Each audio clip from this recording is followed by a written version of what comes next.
Am I the only one who thinks Cameron Diaz would be perfect for Kimberly?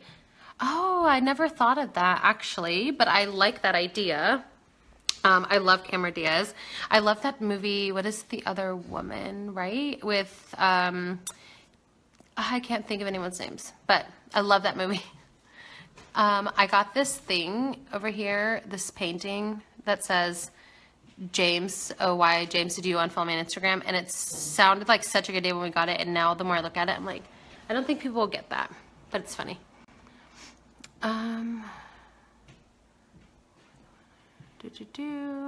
Thank you for me being your favorite writer. That means a lot to me. I don't know. I can't believe that people even like think that. That's amazing. Do I ever want to be Tessa in real life? Honestly, no. I feel like I can relate to Tessa enough in my life. Like I love reading. I love a lot of the same things that she loves.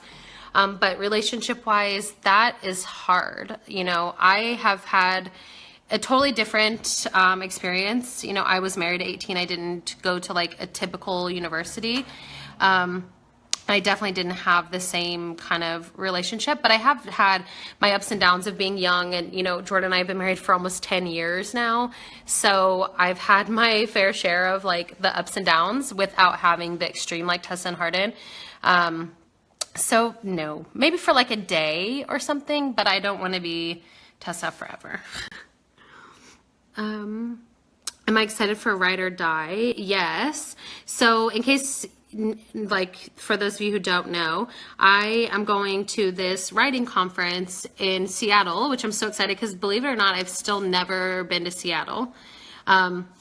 But I'm going to this writing conference at Taryn Fisher, another author who I love her books. Even before I ever met her, I loved her books. So I'm not just saying that to like sell you stuff. So she is putting on this conference, and it's basically like if you are a writer and you don't know what to do after that, like say you write a book on Wattpad, or if you write it like on your computer or whatever, and then you're like, what do I do after this?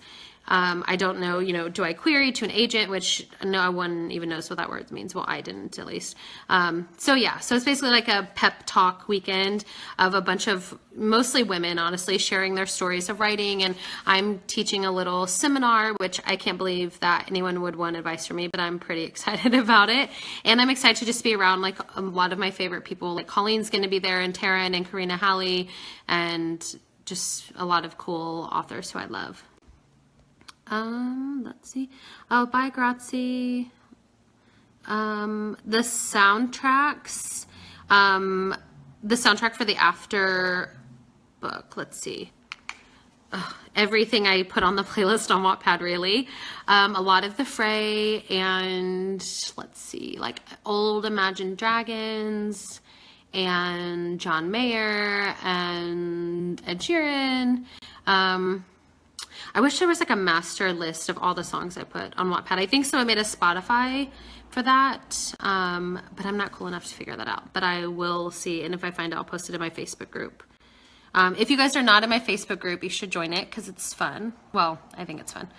After movie will be like Confess Show. It'll be different. Well, because it's different story, but it won't be on Go 90 like Colleen's Confess Show, which is really freaking good. I saw the first four episodes and I was dying when it ended, and I'm so ready for the rest.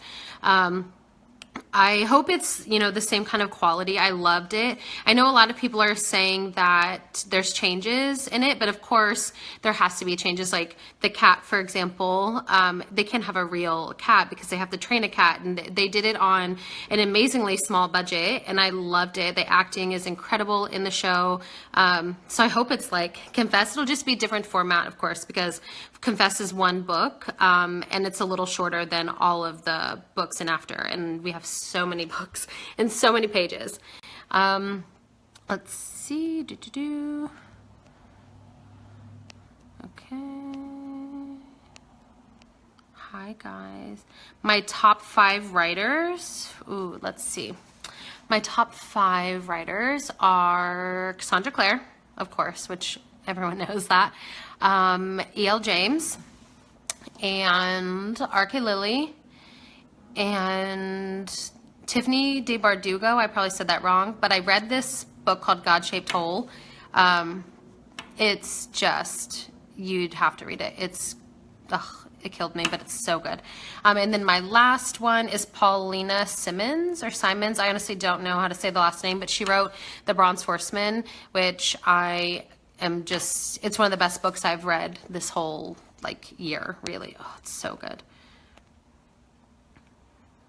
Which is my favorite book among the series, including Landon series? Probably After Ever Happy, or number 4, and I think it's 4 or 5 in Spanish because it's longer. But I love that book because it starts with like the London drama, and from then on is my favorite because I love to be tortured. So I love that book. Just a thought, if you could, would you ever ask Carrie to create a song for the movie?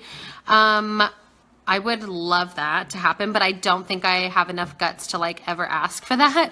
I feel like I don't know, I probably would never ever ask, but if it like came up or something, or if he just was like, oh, I feel like doing this today, I would love that, but I don't think I would ever ask him because I'm a chicken.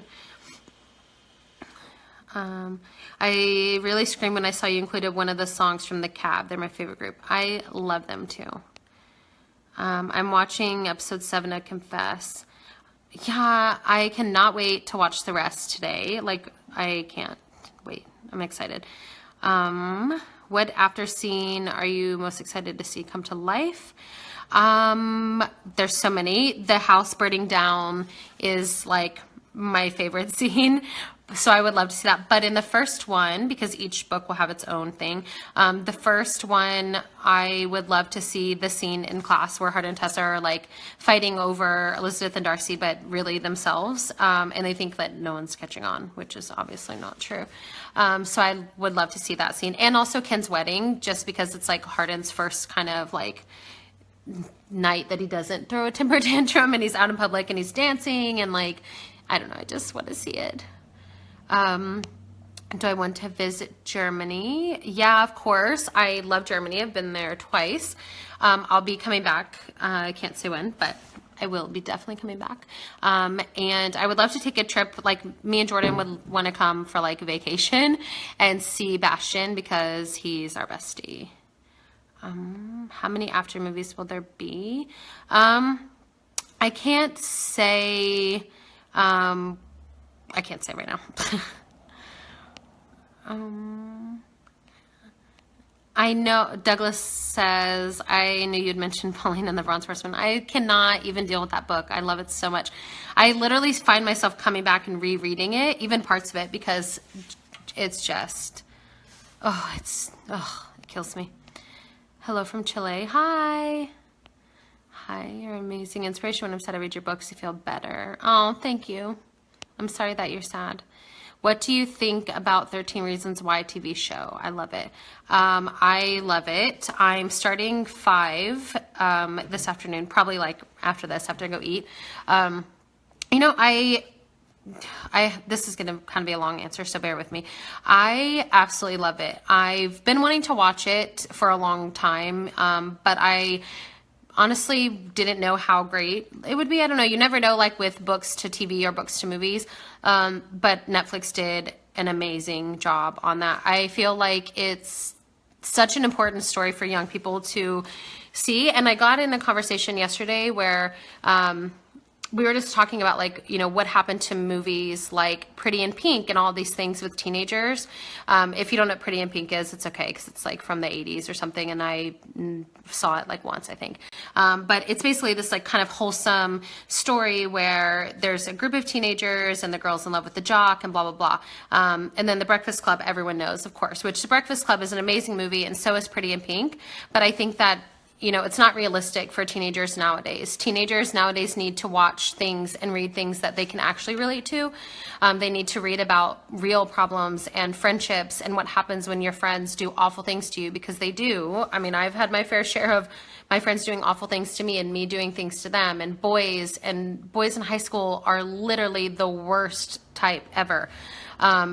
but that's beside the point. But I really love the story, and I think that it's really important to talk about. And I know everyone doesn't want to necessarily talk about suicide or read it or watch it or whatever, but I feel like we're all doing a disservice to ourselves if we don't educate ourselves.